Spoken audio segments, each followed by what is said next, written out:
The first lesson is there is no plan. And if you talk to anybody who is interesting and you say, how did you end up doing what you're doing? Inevitably, anybody doing anything interesting, making a real contribution, will say, it's a long story.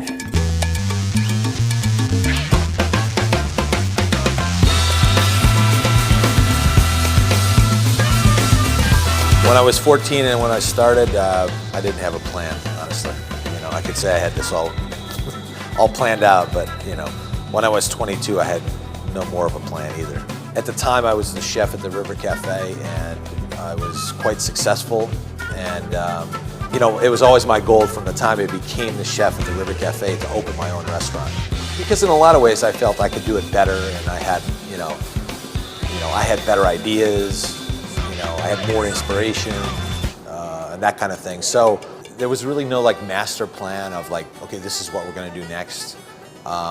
We basically looked at opportunities. When I say we have a team of kind of a corporate group of people that look at opportunities and decide this is the right thing for us or not. The lesson to young people is really that if you think that this maneuver is going to lead to something else in 2 years, you don't know what's going to happen in 2 years.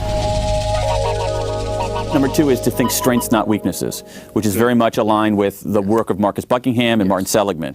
I learned early on in this business to trust your instincts, and fortunately, I guess I've had good instincts, because there's many times when I was told this won't work or this is not a good idea, and it's certainly not that I haven't made mistakes, because I've made many mistakes, but for the most part, I think, trusting my instincts have really kept us in a good direction, going forward.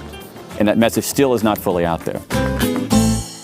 The third lesson is it's not about you, which is really my message to Gen Y, who often thinks that they can come into a company at age 22, they should be CEO in 6 months, work part-time, bring their dog. You can spend millions of dollars to build beautiful restaurants, state-of-the-art everything, great technology, but at the end of the day, we're in a service business, and that's one thing that I think, the younger generation needs to understand about the restaurant business, that at the end of the day, you're a servant. You're cooking for someone, you're serving them, you're cleaning up after them, and to be in this business and be successful, you better like doing that, and some people don't really get that. They look at it as, I'm this professional whatever, whether it's a sommelier or a captain in the dining room or a chef in the kitchen, and we're about entertainment too. We're about making people happy.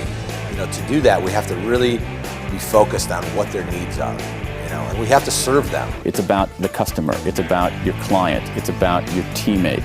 For me, it's important that they have that experience when they go on to open the next place or the next opportunity. And there are massive returns to that. It's also fun and engaging, and you're making a difference. But it's not about you. Number four is a very important lesson. It's a lesson that I tell my own kids, and it's one of the signal discoveries of my adult life, which is persistence trumps talent. I guess you'd call it tenacity. I don't take no for an answer. If I truly believe it's good for us or good for the company or good for myself, then it's going to happen.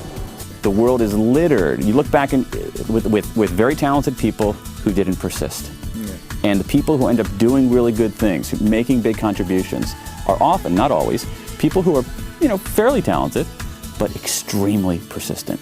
There are massive returns to doggedness. Yeah. Massive returns to doggedness. Lesson 5 is to make excellent mistakes. People don't make mistakes. They come into work, they sit at their desk, and they say, how can I not make a mistake today? And that's fine. That's a very good way to avoid making mistakes. You have about a 90% chance of not making mistakes if you do that.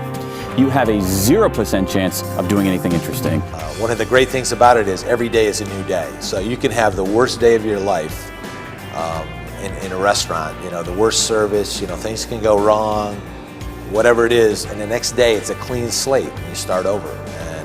And I think that's one of the great things about this business is, you have that chance to just correct it and get on with it, and hopefully not, dwell on things that don't go well, because we're always going to make mistakes. This is a service business where there's so many moving parts that inevitably something's going to be missed.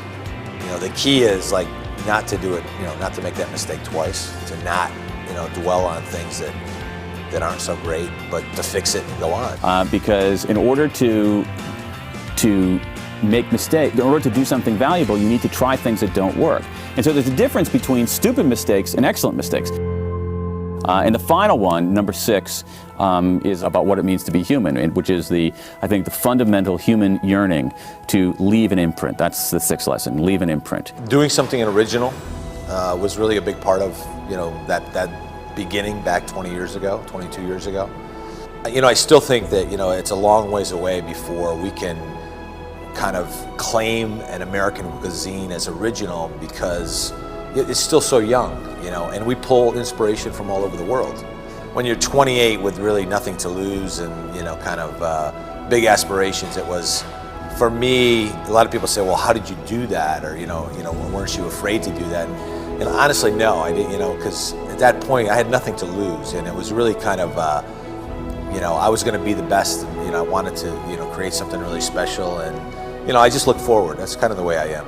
I think we all want to do something that outlasts us. I think we all want proof that we were here.